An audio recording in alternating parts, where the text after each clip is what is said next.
Bonjour, alors je m'appelle Aurélien, je travaille sur Bordeaux dans un petit tabac presse avec 60 mètres linéaires de presse développée. C'est quelque chose qui est agréable à travailler et qui reste quand même d'utilité publique. Le problème qu'il y a avec la presse, c'est justement le travail de la presse à proprement dit. On a une baisse significative des ventes et donc des revenus que nous en tirons. Mais il y a aussi la difficulté de travail avec la société Prestalis. En fait, le problème, c'est qu'on n'a vraiment pas la mainmise sur ce que l'on reçoit. Par exemple, je reçois beaucoup de petite enfance alors que je n'ai aucune école à proximité et très peu de famille. On le garde, en fait, c'est peut-être tout simplement parce qu'on aime encore vendre ce format et qu'on a encore une clientèle. Mais quand la clientèle aura disparu, parce que c'est une clientèle vieillissante, parce qu'il y aura encore de la place pour la presse papier, c'est une question que décemment on se pose depuis quelques années et qui avant était posée par quelques débutants et maintenant toute la profession se pose la question.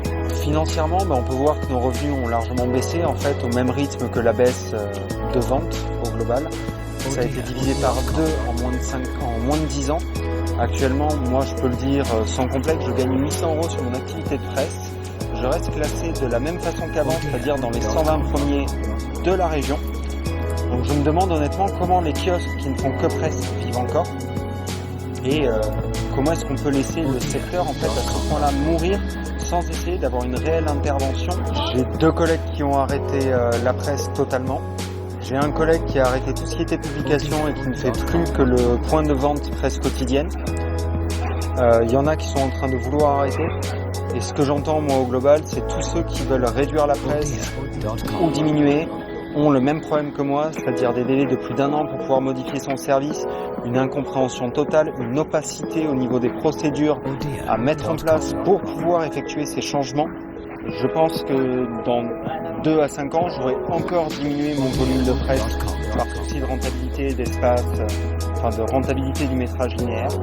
Je ne la couperai pas parce qu'on garde quand même une certaine chalandise grâce à la presse, on fait toujours un petit peu de vente additionnelle, mais honnêtement, vendre ça il y a 10 ans, vendre ça il y a 3 ans et vendre ça maintenant et dans 5 ans, c'est plus le même métier, c'est plus la même façon de faire et on a vraiment l'impression en tant que débitant, en tant que prestataire, dépositaire de presse, de moins en moins s'être considéré quand on voit en fait la façon dont les éditeurs essayent de développer leur marché.